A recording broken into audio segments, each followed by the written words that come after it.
ya anak-anak.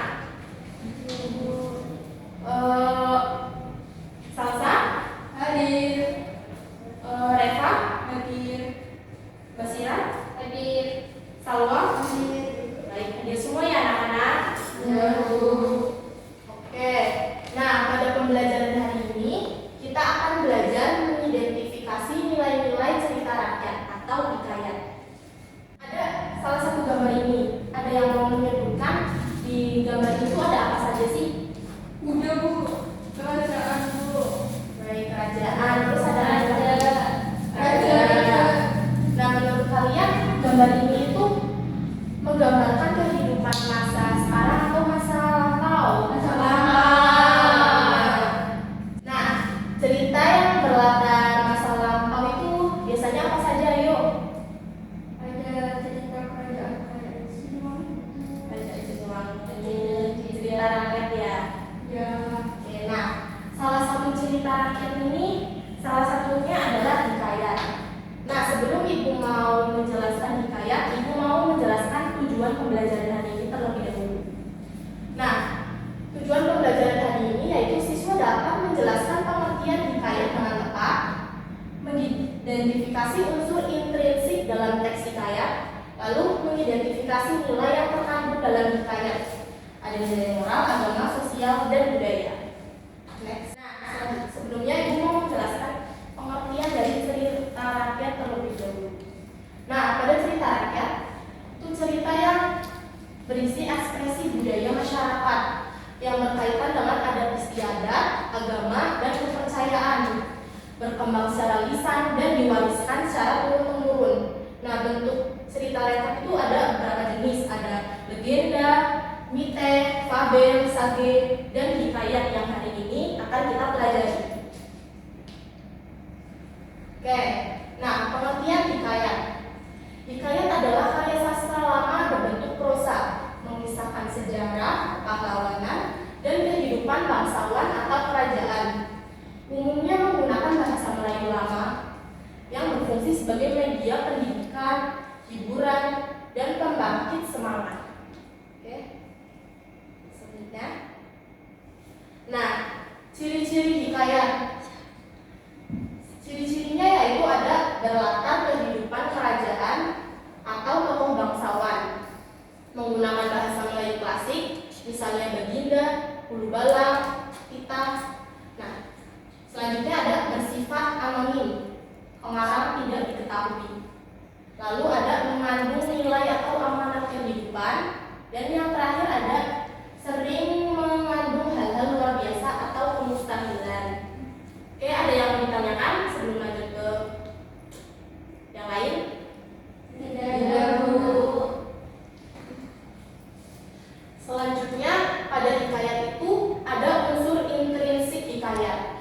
Unsur intrinsik adalah unsur pembangun dari dalam cerita yang meliputi apa saja, anak-anak? Tema, pertokohan, latar, alur, konflik, amanat.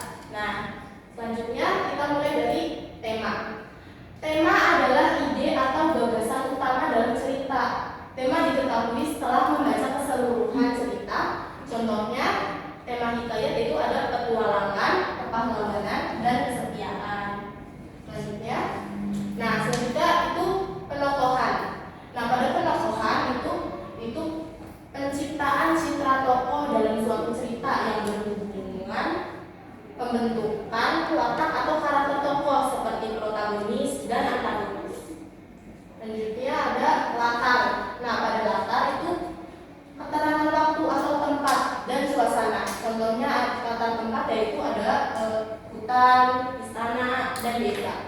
Lalu pada latar waktu itu contohnya ada pagi, malam, ataupun zaman dahulu. Selanjutnya itu alur. Nah, alur bisa disebut juga plot atau jalan cerita. Nah, alur itu adalah rangkaian peristiwa dalam keseluruhan cerita. Terdapat dua jenis alur, ada alur maju dan alur mundur. Ada yang membacakan? Jadi, Bu, Baik, masalah. untuk alur maju itu disusun dari peristiwa awal, kemudian diakhiri dengan penyelesaian. Alur mundur, cerita yang disusun peristiwa yang merupakan puncak konflik kemudian bergerak menuju titik awal flashback. Oke, terima kasih Mbak Salwa. Terima kasih Mbak Salwa. Pada alur maju, kita menyusun dari peristiwa awal. Lalu pada alur mundur, yaitu peristiwa disusun dari puncak konflik. Nah, selanjutnya ada konflik. Nah, konflik adalah pertentangan antar tokoh dalam cerita. Bentuk konflik ada konflik dengan tokoh lain, ada konflik dengan alam, dan konflik batin. Selanjutnya amanat. Nah, pada amanat adalah pesan moral yang ingin disampaikan pengarang yang bersifat tersirat atau implisit. Contoh amanat yaitu percaya pada takdir Tuhan, berbuat baik kepada sesama. Selanjutnya, nah, sebelum kita masuk ke nilai-nilai, ada yang mau ditanyakan? Tidak, Bu. Oke, nah, yang terakhir itu ada nilai-nilai dalam hikayat. Nah, ada nilai apa saja? Moral, budaya, agama, sosial. Oke, nah pada nilai moral itu adalah nilai yang berkaitan dengan hubungan antar manusia dengan masyarakat. Contohnya yaitu apa saja yang berkaitan dengan kebaikan, kejujuran, dan lain-lain. Nah, selanjutnya ada nilai budaya. Nilai budaya adalah nilai yang berkaitan dengan tradisi atau adat istiadat suatu masyarakat, seperti ada upacara atau ada tata krama. Selanjutnya adalah nilai agama. Nilai agama adalah nilai yang berhubungan dengan keimanan, hubungan antara manusia dengan Tuhan. Contohnya beribadah, bersyukur. Yang terakhir adalah nilai sosial. Nilai sosial yaitu nilai yang berkaitan dengan hubungan antara manusia, seperti bergotong royong atau menghormati. Nah, selanjutnya apakah ada yang ingin ditanyakan? Tidak. Oke, kita masuk ke contoh hikayat. Apakah ada yang mau membacakan? Oke, Mas Salsa. Contoh hikayat. Pada zaman dahulu kala, di sebuah kerajaan yang makmur, hiduplah seorang raja yang terkenal adil dan bijaksana. Baginda sangat mencintai rakyatnya. Setiap keputusan yang diambil selalu mengutamakan kepentingan rakyat daripada kepentingan pribadi. Pada suatu hari, datanglah seorang petani menghadap Baginda.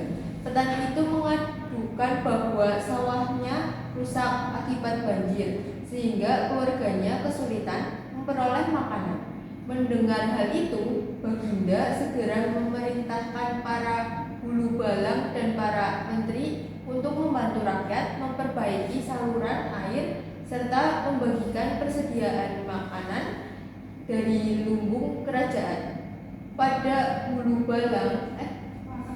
hulu balang segera melaksanakan titah Baginda tanpa membantah.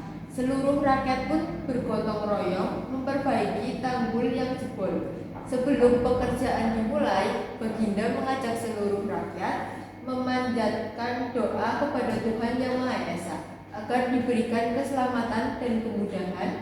Beberapa hari kemudian, saluran air berhasil diperbaiki. Sawah-sawah kembali subur dan panen pun melimpah. Rakyat merasa bersyukur karena memiliki pemimpin yang adil, bijaksana, dan peduli terhadap penderitaan mereka. Sejak saat itu, kerajaan menjadi semakin damai dan makmur. Demikianlah kisah Raja Arif bijaksana yang selalu mengutamakan kepentingan rakyat, sehingga namanya dikenang sepanjang masa sebagai pemimpin yang patut diteladani. Baik, terima kasih Mas Salsa. Nah, selanjutnya Ibu mau tanya, dalam cerita hikayat ini ada yang tahu tokoh-tokohnya siapa aja? Saya, Ibu. Baik, Mesira siapa aja? Tokohnya ada petani, terus rakyat, menteri, guru balang. Terima kasih, betul Mesira. Tepuk tangan. Oke, selanjutnya itu amanat. Ada yang tahu amanat dari cerita hikayat ini? Ibu, Baik, Mbak Salwa. amanatnya itu seorang pemimpin yang adil,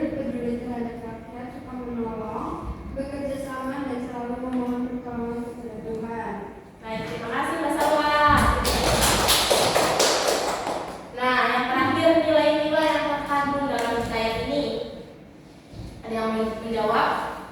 Dulu. Baik, Marifa, apa saja nilai-nilai yang terkandung? Ada nilai moral, agama, sosial, dan budaya. Oke, terima kasih anak-anak karena sudah menganalisis cerita hikayat ini bersama. Selanjutnya Ibu ada tugas kelompok. Nanti kalian berdiskusi dengan kelompok masing-masing. Nah, kalian akan menganalisis salah satu hikayat dari unsur intrinsiknya dan nilai-nilai yang terkandung.